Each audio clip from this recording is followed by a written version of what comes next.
Ma olen küpsenud. Ei. Kordame seda, just väga õigesti üle.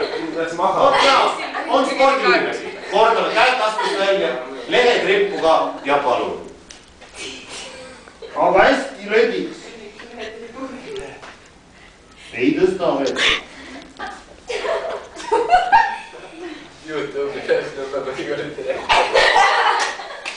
Väga hea. Seda ma ei häbe, seepärast, et... See on koolireklaam. Noh, kuidas on? Teate, millega Jüri põhjendab seda asja? Esiteks, teie veri käib kõik siit allapoole. Nina on koopad. Kui teil on mingisugused nina ja nohu probleemid, siis siit kõigepealt lükkab need asjad kõik teistpidi. Ja teil tuleb see kõik, mis vale on välja.